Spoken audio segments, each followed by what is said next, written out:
Hello class, today we're continuing learning how to factor. Before we learned how to factor when a, the coefficient of x squared or a squared, whatever your quadratic was equal to 1. But today we're going to look at what happens when a is greater than 1. So your essential question, how do I factor trinomials when a is greater than 1? Your learning intention, I'm learning to factor trinomials. So you've got 4 warm-up questions. These are all over what we've already learned. Pause the video and work through them. If you can do them, then you know you understand the concepts. If not, you need more practice.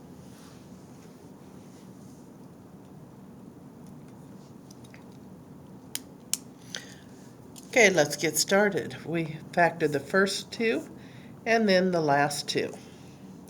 As I'm looking at this, I've got 35xy minus 5x.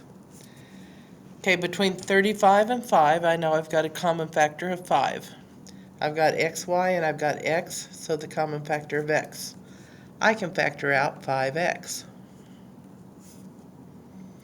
35 divided by 5 is 7. X divided by x is 1.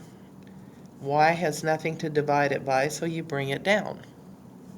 Minus 5x divided by 5x is 1.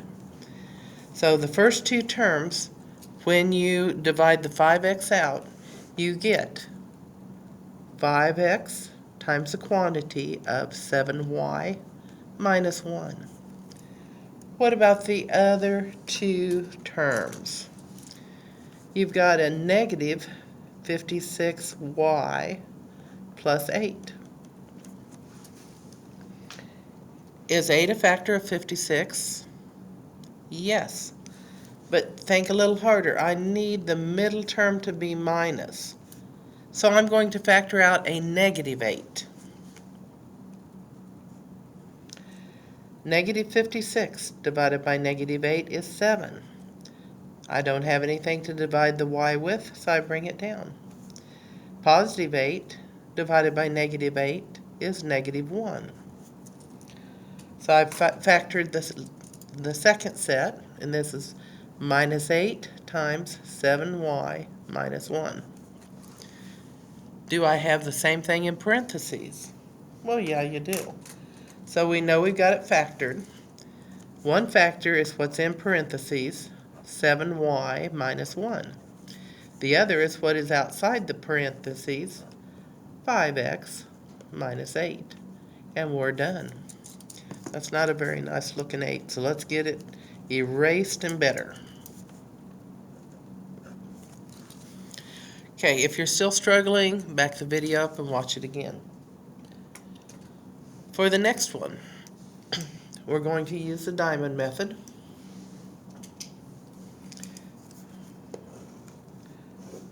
The number at top is always the one at the end. Negative 45. The one at the bottom is the one in the middle, negative 4. So let's stop and think. I'm multiplying and I get a negative number. What do I know about those 2 factors? One's got to be positive, one's got to be negative. What are my factors of 45 that when I subtract them I get 4? Well, 1 and 45. 45 minus 1 is not 4. 2 will not go in. What about 3? Yep, 3 and 15. 15 minus 3 is not 4. 4 will not go in. What about 5? 5 times 9. 9 minus 5 is 4. So the factors I'm looking for is 5 times 9. I check and make sure that I put the bigger number with the sign that's here. So that is a negative 9. Positive 5. X plus 5 times x minus 9, and we've got it factored. Okay, once again, if you're still having trouble, do some more practice, come see me. We've got the last two. The first thing we always check for is the greatest common factor. Do we have a greatest common factor here? Well, yeah, we do. I can factor out 3. So 3 times 3x squared divided by 3 is x, minus 27 divided by 3 is 9. I forgot the squared there. Okay, x squared minus 9. Is the first term a perfect square? Yes. Is the last term a perfect square? Yes. Is there a minus in between? Yes. This is our difference of squares. 3 times x plus 3 times x minus 3. You take the square root of the first term, the square root of the last term. One has to be adding, one has to be subtracting. Okay, for the last one, is there a greatest common factor? Yes, there is. It's 3 again. 3x squared divided by 3 is x squared. Negative 24 divided by 3 is negative 8. Bring your x down. Plus 48 divided by 3. 16.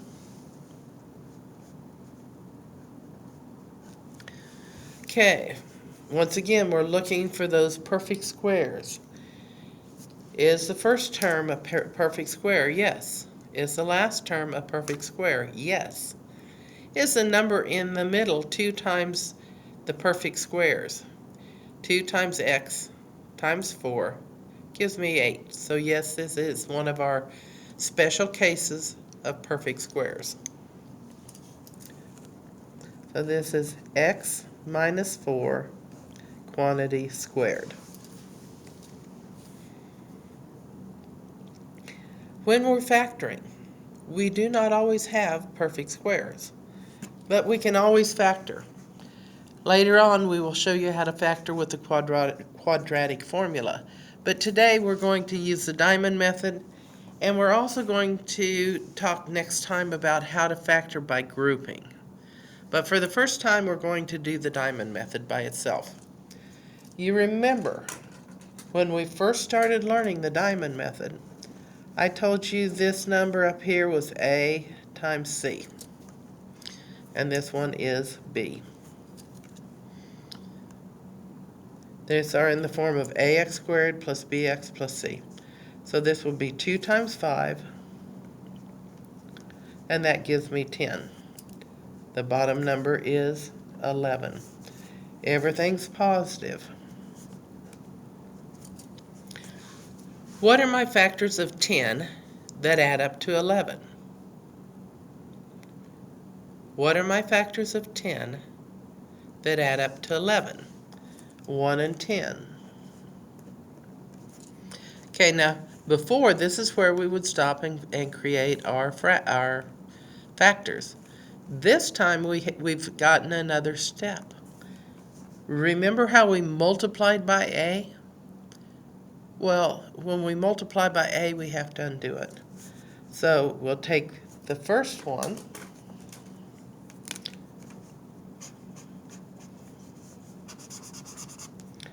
We've got 1.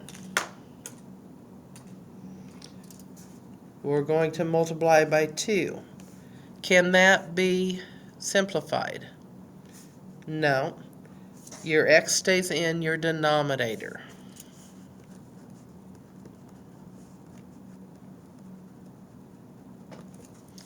So the x stays in the denominator. I'm going to write that out.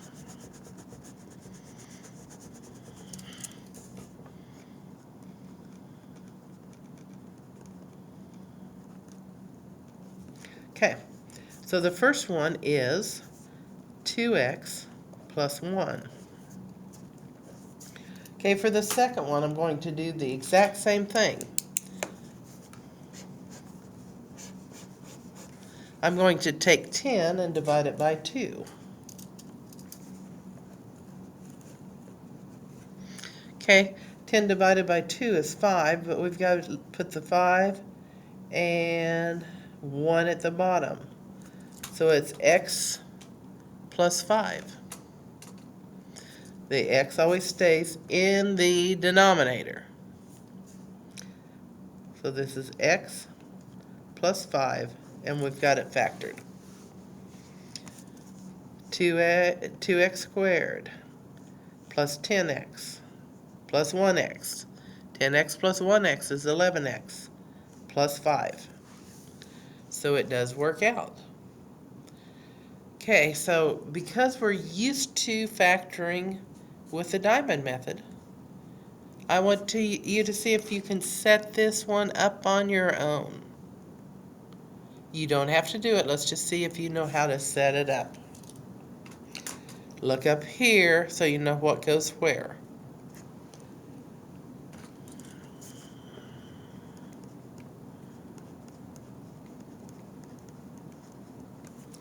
ax squared plus bx plus c.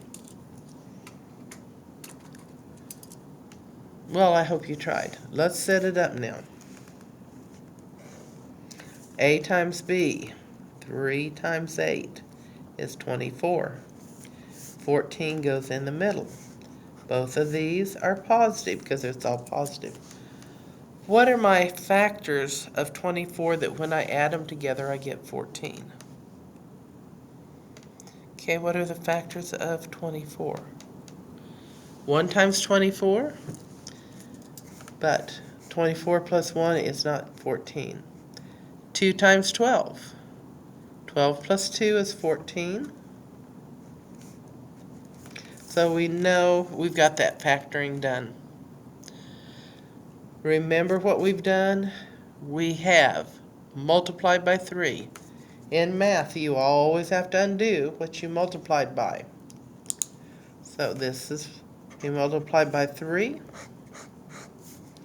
On both sides, we're going to have to divide by 3 and simplify if we can.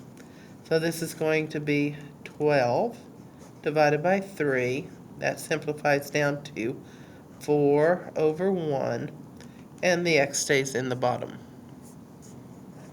X plus 4. 2 divided by 3. You can't simplify. The x stays in the bottom. The x stays in the numerator. 3x plus 2, and you're done.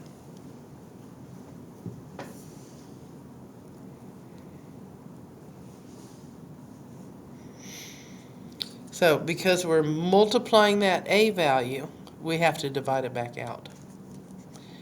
It's actually the same of what we were doing earlier when the a was equal to 1. But when you multiply and divide by 1, it really doesn't change the number.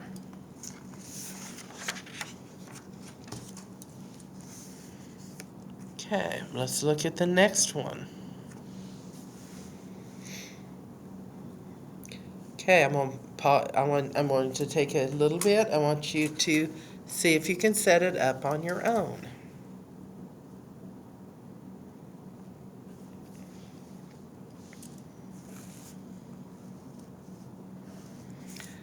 Three times 4 gives me 12. Negative 8 goes down here. Now I have to think. When I multiply, I get a positive number. The only way, if I've got one negative number when I multiply, is if I have a second negative number.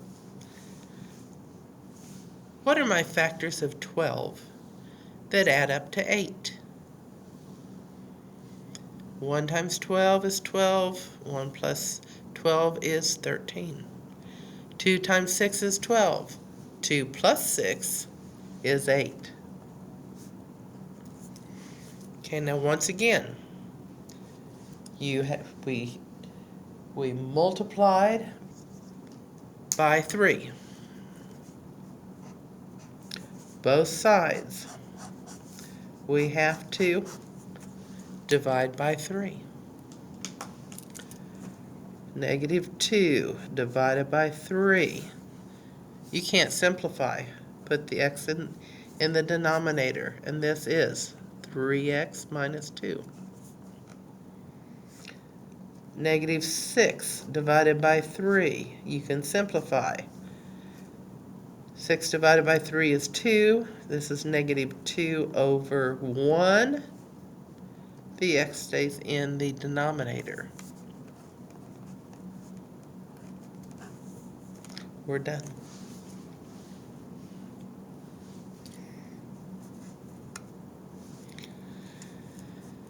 In math, we always undo what we've done, which is why if we multiply, then we've got to divide it back out. Okay, I'm going to give you another chance to see if you can do this one on your own.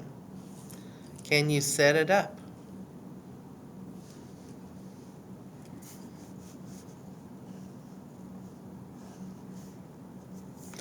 Okay, 3 times negative 5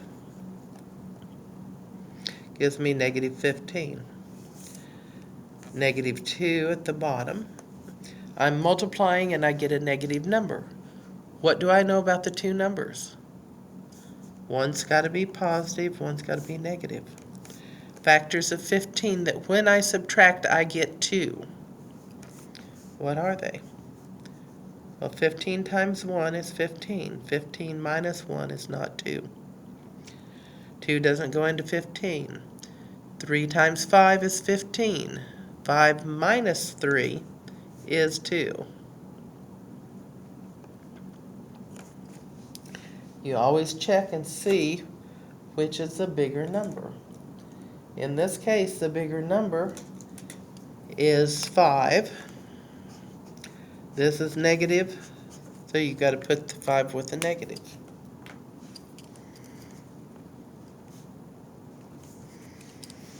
Okay, we have multiplied by 3, so we've got to divide by 3.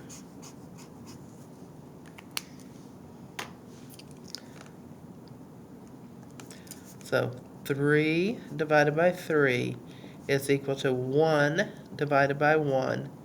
X stays in the denominator. X plus 1.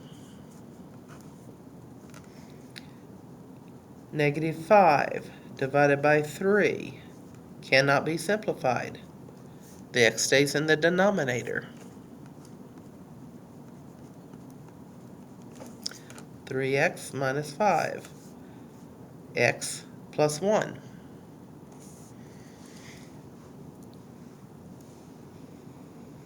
So, if you're still struggling, back the video up, cover up the answer, and try it again on your own. Okay, pause the video.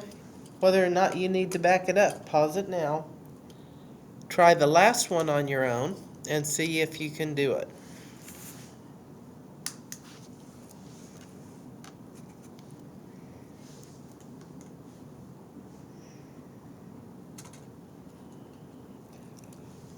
Well, I hope you tried. If you tried, that means that you are making progress. Even if you're not successful, you still learn. So let's start with our diamond. 2 times negative 9 gives me negative 18. Positive 3 goes down here. Once again, when this is negative, what do we know about the two factors? One is positive, one's negative.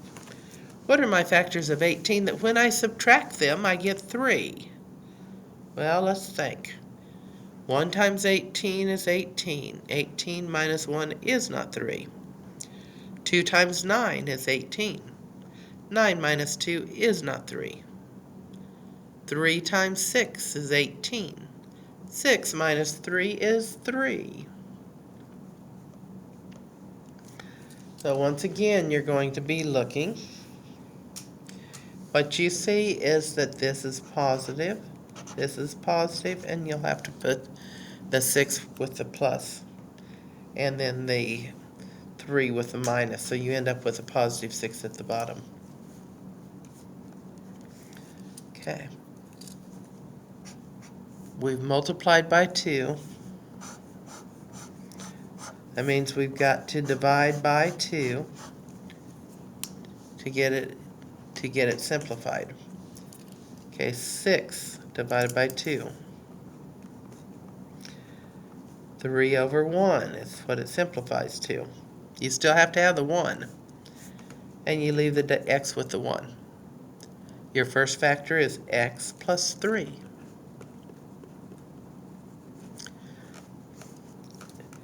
Okay, negative 3 divided by 2 does not simplify.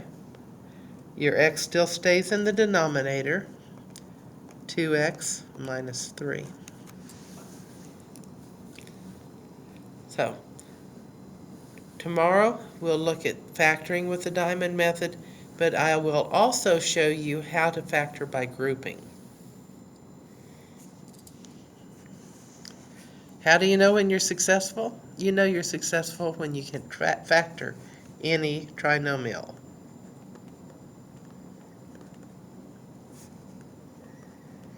This is when a is greater than 1.